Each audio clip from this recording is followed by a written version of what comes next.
तो आज की वीडियो हम लोग देखने वाले हैं क्लास 10th के मैथमेटिक्स के चैप्टर नंबर 7 निर्देशांक ज्यामिति और इसके ऑब्जेक्टिव प्रश्न। जो एग्जाम में इससे सवाल पूछा जाता है वो होता तो आसान है पर स्टूडेंट को लगता है भारी, इसीलिए क्योंकि उसको लॉजिक प्रॉपर पता नहीं है। तो पहला सवाल देखिए कि बिंदु 2,3 की मूल बिंदु से दूरी ज्ञात करें। अब मूल बिंदु से दूरी निकालने का फॉर्मूला होता है √x² प्लस y²। अब ये है x और ये है y, तो x के जगह पे 2 का स्क्वायर और y के जगह पे किसका स्क्वायर 3 का स्क्वायर। रूट लगा दीजिए, 2 का स्क्वायर 4, 3 का स्क्वायर 9 और 9 4 कितना हो गया 13। अब 13 का कोई वर्गमूल आता नहीं है तो ऑप्शन हो जाएगा सी। अब बनाना है हमको जल्दी में, तो क्या करेंगे, हमारे पास जो वैल्यू दिया हुआ है 2,3, इनका स्क्वायर कर देंगे 4, इसका स्क्वायर कर देंगे 9, दोनों को जोड़ दीजिए हो गया 13। इस पे रूट लगा दीजिए, बाहर निकलेगा नहीं निकलेगा, आंसर हो गया। अब इसी तरह से दूसरा सवाल अगर दे देगा 3,4 कहेगा मूल बिंदु से दूरी बताओ, तो 3 का स्क्वायर 9 प्लस 4 का स्क्वायर 16, 16 9 कितना हो गया 25, 25 पे रूट लगा दीजिए। अब 25 किसका वैल्यू 5 का। तो इस तरह का सवाल बनाना काफी इजी होता है, आपको लॉजिक इसका पता होना चाहिए। जरूरी नहीं कि ऐसा सॉल्व करना है, बस स्क्वायर करिए जोड़ के रूट निकाल लीजिए। चलिए अगला सवाल देखते हैं। बिंदु -4,3 किस पाद में स्थित है। अब इनके लिए आपको चिन्ह याद रखना पड़ेगा। ये वाला जो होता है कि किस चतुर्थांश में कौन सा चिन्ह होता है, जैसे ये प्लस होता है, ये भी प्लस, ये माइनस और ये माइनस। ये प्रथम चतुर्थांश, ये द्वितीय, ये वाला तृतीय और ये वाला चतुर्थ। अब x देखो प्लस में, y यहाँ पे प्लस में, तो पहला का हो गया क्या प्लस प्लस, तो दूसरा में x माइनस में y प्लस में, तो द्वितीय चतुर्थांश का हो गया माइनस कोमा प्लस। अब तृतीय में क्या करेंगे, x माइनस में है y भी माइनस में है, तो ये थर्ड का हो गया।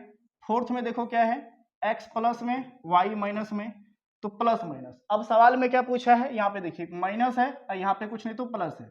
अब माइनस प्लस कहाँ पे है, माइनस प्लस यहाँ पे है। अब यहाँ भी माइनस प्लस है, लेकिन प्लस पहले या माइनस बाद में, यहाँ पे माइनस पहले प्लस बाद में, तो माइनस प्लस द्वितीय में, तो राइट आंसर हो जाएगा ऑप्शन नंबर बी।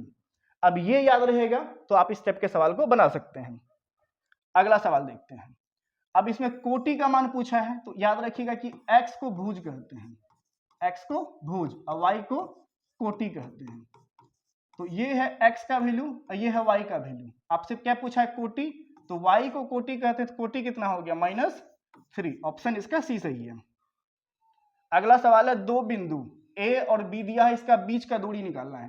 तो दूरी सूत्र आपको पता होना चाहिए। दूरी सूत्र क्या होता है, √x2 - x1 का whole square plus y2 - y1 का होल स्क्वायर। अब इस पे लगा दीजिए, आपका बन जाएगा x2 है आपका 4, तो 4 घटा x1 है आपका 2 का होल स्क्वायर प्लस y2 कितना है आपका 1 माइनस y1 कितना है 3 का होल स्क्वायर।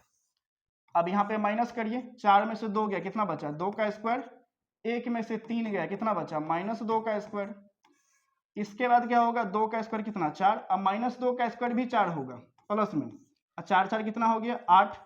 अब 8 का वर्गमूल निकालेंगे, तो निकाल के देखिए गुणनखंड 2 से देंगे 4, 2 से देंगे 2, यहाँ 2 का जोड़ा लग गया, 2 का नहीं लगा, तो जिसका जोड़ा लगा उसको बाहर करिए, तो 2 बाहर और जिसका नहीं लगा अंदर, तो 2√2। अब 2√2 कहाँ पे है, ऑप्शन नंबर बी में। तो दूरी सूत्र याद रखिएगा, इससे सब्जेक्टिव भी बनेगा ऑब्जेक्टिव भी बनेगा। अगला सवाल है, x अक्ष पर स्थित किसी बिंदु का y निर्देशांक क्या होगा। जब x पे रहेगा तो x का निर्देशांक x होता है, लेकिन y का कितना हो जाता है 0।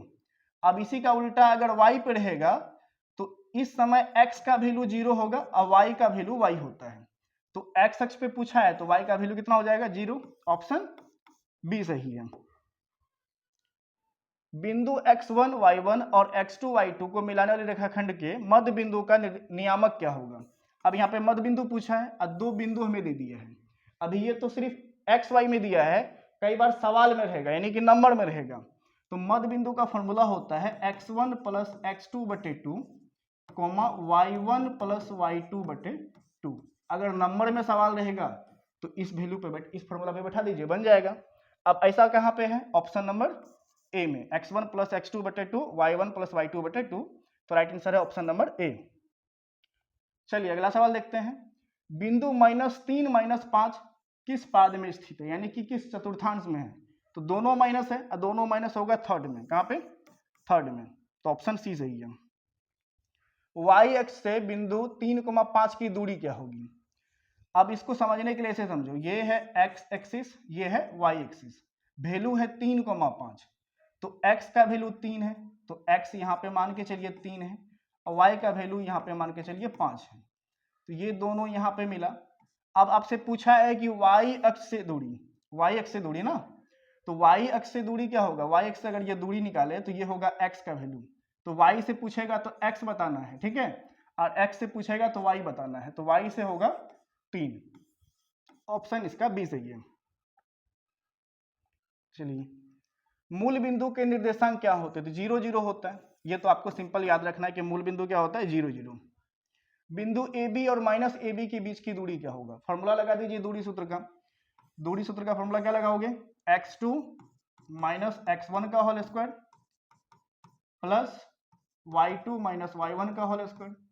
अब इसी पर बैठा दो, x2 का वैल्यू कितना है माइनस a, तो माइनस a और माइनस x1 का वैल्यू a, ठीक है, प्लस y2 है माइनस b और y1 है b, माइनस b का होल स्क्वायर, माइनस a तो माइनस 2a और माइनस b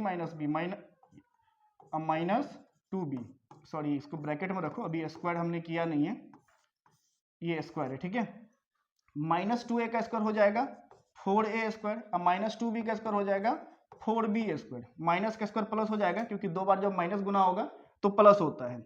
अब देखो दोनों जगह 4 है तो 4 को कॉमन निकाल लो, रूट अंडर 4 को कॉमन ले लेंगे तो हो जाएगा a square plus b square, a square plus b square, क्योंकि यहाँ से भी 4 और यहाँ से भी 4 हमने क्या किया है कॉमन ले लिया है।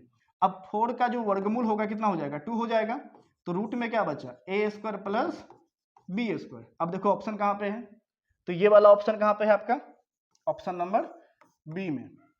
तो इस वीडियो में अगर आपने यहाँ तक सवाल को देखा है, वीडियो अभी तक देख रहे हैं आप, तो इस टाइप के जो भी सवाल एग्जाम में आएंगे उसको आप इजीली बना सकते हैं। एक बार वीडियो को दोबारा देख लीजिएगा जिससे आपको समझने में आसानी हो जाएगा। इसमें भुज कोटि किस चतुर्थांश में स्थित है, मूल बिंदु, विभाजन सूत्र, यही सब सवाल आपसे पूछा जाता है। तो वीडियो देखिए, प्रैक्टिस करिए, और भी सवाल अपने से प्रैक्टिस करिए कि एग्जाम में कौन कौन सा सवाल पूछा गया है। क्वेश्चन बैंक को देखिए और बनाइए, क्योंकि एग्जाम को कुछ ही दिन बचा है, तो जितना प्रैक्टिस करेंगे उतना ज़्यादा आपको एग्जाम हॉल में बनाने में आसानी होगा। तो अगर वीडियो पसंद है वीडियो को लाइक करिएगा, कमेंट कर फीडबैक दीजिएगा, और चैनल पर पहली बार है चैनल को सब्सक्राइब कर लीजिएगा। और वीडियो पसंद आती है तो अपने दोस्तों के साथ भी शेयर करिए, क्योंकि अभी हमारा चैनल नया है तो आपकी सपोर्ट की जरूरत है, तो करिए अपने दोस्तों के साथ शेयर। मिलते हैं अगले वीडियो में।